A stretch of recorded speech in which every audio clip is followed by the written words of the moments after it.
What's up, YouTube? Welcome back to Open Door Creative. Today, we're with the most hardworking copywriter I know, who is a bit of a Star Trek nerd, Allison Burzlaff. Hello, world. The reason I really wanted you on this show is because I feel like your journey is very interesting in that, like a lot of people, you didn't start out in advertising. So kind of talk about that and how you started your career and how that career kind of shifted and changed. So I started in political science. When I was in high school, I really liked government. I understood it, and I just kind of decided that because I understood it, I should just go forward with it as a career. I went to DC after college. I spent a couple years working in government and doing a couple different political jobs, and kind of just started realizing that it wasn't really for me. I had this kind of like nagging feeling in the back of my head that I was needing to be more creative, and I was not getting that outlet anywhere. How did you find that typically? I did a lot of art. Okay. I was in a lot of art classes. I really enjoyed drawing and painting. I have always been a writer to some extent, but I never considered myself a writer. Writing wasn't the way I expressed myself as a kid. It was just that's interesting. So it really wasn't until later that I kind of realized that writing is actually a big part of who I am. When I was in DC and I was realizing that I wasn't quite in the right place, I started looking around for what else was out there, and I completely randomly stumbled into the Texas Creative Program at the University of Texas. How did you stumble into it? I actually was looking at UT's academic website. I was looking at all these different public policy programs, and I was so bored out of my mind, and I accidentally clicked the advertising link. Like, complete accident. That's great. And so I ended up on the Texas Creative page, and I was like, this has the word creative in it. Nice. What does that mean? I realized that advertising had an aspect of creativity. It would allow me to be a writer, which I was starting at that point to realize that I was good at, and that I could, call myself a writer. One of the things I realized when I was working in DC is that I really enjoy solving problems. Like I like seeing problems as puzzles and trying to find that perfect piece that fits right in.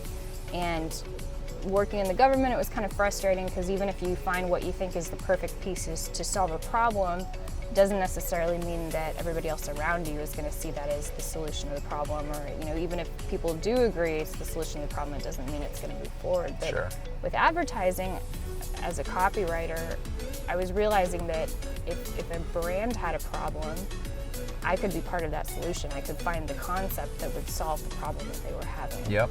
Or the campaign that would solve the problem, or the big idea that would solve the problem that they were having. So speaking of big ideas, one thing I know about you, and we're wired very similarly, and that might be because we went through the Texas Creative Program, but we love coming up with that big idea. Oh, yes. And what do you have a way that you like to brainstorm? Some people like to go by themselves at first and think about it, or some people like to just jump right into collaboration. What is your style? I have to prepare on my own. Okay.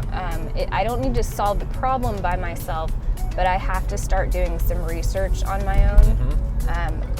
Part of it is that I hate coming to the table unprepared. If I haven't done my research, I feel like I can't wrap my head around what the problem is or what the brand is, or I don't have any insights to work off of. Actually, I had a really great professor in grad school. His name's Brad Love. He's still at the University of Texas. He's gonna hate me because I don't remember where this came from, but at least I remember the point. If you get to a point where you have a problem and you're having trouble figuring out what the answer is, or you just kind of run dry on ideas, it's because you haven't done enough research. But if you've sunk yourself in to learning about something you know nothing about, and you let your brain marinate in it long enough, the ideas will populate. And if you run dry, it's because you haven't done enough digging. That's good.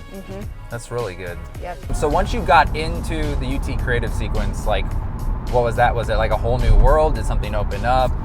Yeah, it definitely was a new world. It all happened really fast. This is gonna sound really cheesy, but for the first time in my life, I felt like I was exactly where I was supposed to be. That's good. This is my 5th year in advertising, and never once have I looked back and regretted my decision. Awesome. Yep, it has been great.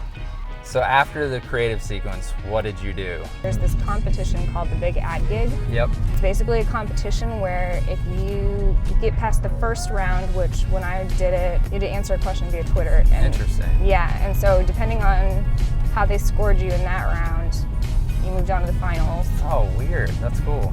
You go to New York, and we were all given a prompt from the ad council. I made this campaign, and actually Texas Creative really prepared me for it because Awesome. I was really used to having to bang stuff out really fast. Yeah.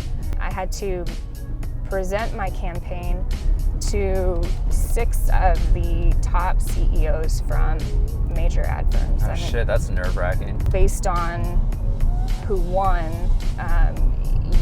that opened the door for you to intern at one of the major shops in New York. That's cool. I actually ended up winning the whole thing. Nice. Yeah. I didn't even know this. Yeah, I won first place, and I was really proud of myself, so I'm just going to toot my horn about that. Yeah, no, for sure. That's awesome. People I competed with, that opened doors for them to intern in some of the other shops that were there. It pointed me in the direction of was Deutsch, and so I got to spend 3 months interning at Deutsch in New York, working on really, really cool shit. I got to touch a Jägermeister campaign. I did some stuff for Sherwin-Williams, which Deutsch, the stuff coming out of Deutsch for Sherwin-Williams was fantastic. That's cool. You worked at Deutsch for 3 months interning, then what was the next step? That was the kind of point where I had to decide what I wanted. Yeah. So I made the decision to not stay in New York, and that meant that I was at another crossroads. I had to figure out what was next. Yep. And that is when you and I intersected again, which was funny to me because I think I always knew it would happen. Kind of one of those serendipity kind of things. Yeah. And actually, I got to go to the Deutsch Christmas party, and the night that I was in Macy's trying to find a dress to wear to the party, you and I were on the phone. I was walking through Macy's on my cell phone. Oh, that's funny. And this is for Tracy Locke, right? Yeah, you were telling me about Tracy Locke. Yeah, so prior to that, Allison was she also interned at Screamer Co. For a little while, and so she interned under me, and I really knew what kind of hard worker she was, so that when something opened up at Tracy Locke, she was like one of the first people I called. But I think that's another interesting part of your story too, is how many internships did you have in total? 3? Yeah, so you had 3 internships, where a lot of people get overwhelmed. They think it's one internship and then I get the job, right? So like, I wish. I want to know a little bit about that, where you're like, it's almost a, always a bridesmaid, never a bride thing, where you're like, how many times am I gonna have to intern before I, hit that break? This is my second rodeo because I did a slew of internships when I was in, Polly's that. Yeah, so I had already done the intern thing once. I kind of knew how it went, so I had a better idea going in of what I should expect, and I knew that just because I interned somewhere didn't mean I was going to end up working there, and honestly I was okay with that. And I think having a little bit more wisdom, just because I'd had a couple more years of experience, it kind of freed me up to chill out about it. What I realized is that it's just as much the agency trying to decide if you're a good fit. It's equally you trying to decide if that agency is a good fit for you. For sure. Because when you're coming out of school or when you're unemployed, you have this burning desire to find a job. Yep. And the truth is, you don't want to end up in the wrong job. Yeah, you don't want to work somewhere where you're not going to be happy down the road. And I love that you didn't get discouraged by that. That you were like, it's another learning experience, like on to the next one. Right. Build relationships at every job that you have, because you never know, down the road who you might lean on for something or something like that. Because like, again, she kicked ass and worked the hardest ever as an intern, and then I went to a new company in a new city, and then she ended up in that city, and then she ended up at our company. So it's just like, your relationship building is crucial. You never know how your connections will help you down the road. So just make sure to kind of build those up. Well, and be smart about how you do it. On one hand, don't burn your bridges, because despite the ad world seeming very big, it is actually very small. Yep. And everybody is somehow connected to everybody, and you don't want to kick yourself in the ass right out of the gate. Be careful about burning bridges. For sure. If you choose to burn a bridge, be damn sure that it's the right thing to do. Exactly. But is the juice worth the squeeze? right, be really, really active about how you build your network and make connections. Because Kevin and I could have just as easily lost contact with him, and life would have gone other ways, but especially when you're in internships, which is where I kind of fell down because I tend to get a little bit nervous about putting myself out there, especially socially, especially when I feel like I'm in a situation where I know I'm not an expert and everybody else around me is so much smarter than me and more capable. Sure. And I start doubting myself, and when you get in that position, if you're like me, you get scared of like branching out and going and talking to your creative directors, or asking for extra work, not because you're not a hard worker, but because you don't want to step out of line, or you're nervous because this creative director is really intimidating, or maybe you think you're not going to have anything to say that will impress that person. And so you prevent yourself from making those connections and stepping out of your comfort zone. Those are the connections that you want to make right now, because if you're a student, people want to help students. There's a desire to help students succeed. 100%. Yeah, it's a paying it forward mentality, and once you're not a student anymore, that goes away. Yep. And so take advantage of it while you can, and make those connections while people are really willing to help you, so that later on down the road you have those connections. Yep. And if you keep them up, like Kevin and I have, they end up serving you really well, and you build your little network out. 100%. So, being the only copywriter so far, you're the first Woo-woo! to be on the show. Yeah. Do you have any advice for other copywriters? Because a lot of my watchers are copywriters, but there is a lot of art director content and things like that. Like, what advice do you have for someone trying to be a copywriter? As a writer, and as somebody who's a perfectionist, not that that's necessarily a good thing, but just that's who I am. It's really tempting to censor myself, and if I don't like what I write, I want to erase it, I want to start over.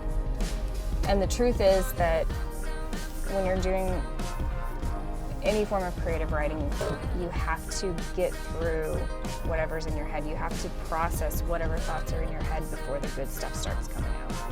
And so if you keep censoring yourself, it makes it harder to get to the good stuff. You have to get through the shit before you step find out of the box and get there. When you have ideas, or you have thoughts, or you're exploring new ways of writing, or whatever you're doing, try not to tell yourself no.